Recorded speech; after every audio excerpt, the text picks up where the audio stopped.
Bismillahirrahmanirrahim. Assalamualaikum warahmatullahi wabarakatuh. Hadirin para pemirsa, para jemaah yang dimuliakan Allah Subhanahu wa taala. Pada kali ini kita akan mencoba menggali beberapa mutiara yang kebetulan saya tulis dalam buku The Power of Syukur. Kali ini kita akan mencoba menggali dan menekankan bahwa yang namanya syukur itu adalah sebuah energi. Otomatis karena sebuah energi, ada keterbatasan indera kita untuk melihatnya kalau kita hanya menggunakan kasat mata saja. Maka dibutuhkan beberapa perangkat khusus untuk bisa menangkap energi ini. Dibutuhkan beberapa keyakinan dan juga bahkan latihan. Bahkan yang paling utama dibutuhkan adalah sentuhan ilahiyah ataupun sentuhan rabbaniyah dari Allah Subhanahu wa taala untuk membukakan energi ini. Energi ini yang kemudian disebut dengan the power of syukur, yaitu kekuatan yang Allah simpan dalam setiap jasad manusia.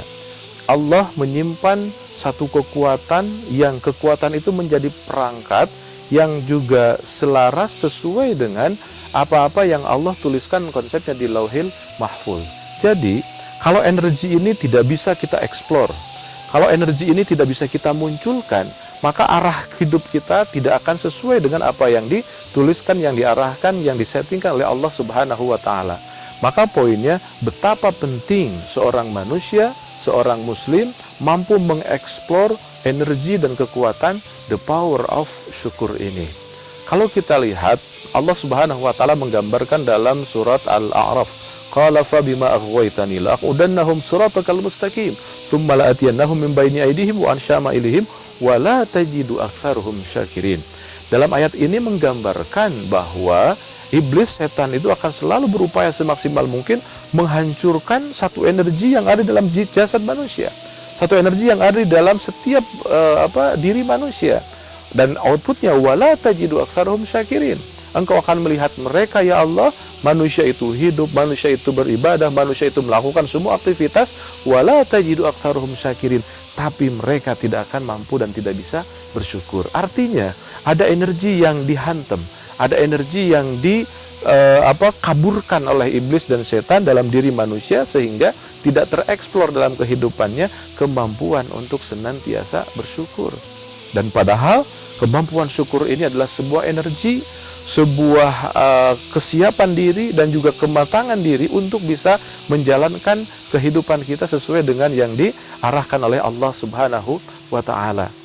Rasulullah Shallallahu alaihi wasallam pun menggambarkan dalam dalam hadisnya dan direkam oleh Imam Bukhari dan juga Imam Muslim bahwa pada zaman Bani Israel ada 3 orang yang yang mendapatkan sentuhan ilahiyah. Dia itu awalnya semuanya memiliki masalah. Yang pertama adalah buta, yang kedua adalah tidak ada rambutnya ataupun botak, dan yang ketiganya dia tidak memiliki penyakit. Nah, kemudian 3 ini dikasih kenikmatan oleh Allah Subhanahu wa taala. Yang 2 itu ternyata ingkar. Artinya ada orang yang meminta tolong, meminta bantuan, kemudian dia tidak menolongnya. Tapi yang ketiga, yang buta itu dia merasa saya dari asalnya tidak punya apa-apun dan hanya bersyukur dikasih segini pun alhamdulillah. Ada yang mengambil, kalau memang sudah kehendak Allah, kenapa tidak dibiarkan saja, dan kemudian menjadi orang yang lebih tawakal, kemudian lebih menerima apa adanya. Apa yang terjadi? 2 dari orang yang dibantu ataupun juga digambarkan oleh Allah Subhanahu wa taala mendapatkan kenikmatan, hancur dua-duanya kecuali yang ketiga.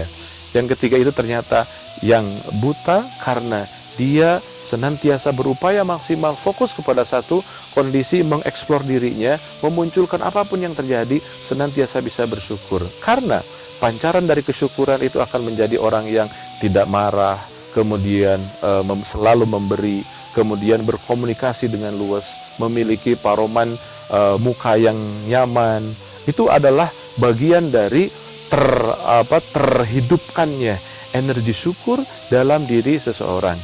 Hadirin para jamaah yang dirahmati Allah Subhanahu wa taala, maka poinnya adalah bahwa ternyata Allah simpan sebuah energi yang sangat dahsyat dalam diri manusia yang menjadi kunci kenikmatan, kebahagiaan, dan kenyamanan hidup kita, maka seluruh hidup kita harus senantiasa diaping oleh energi itu.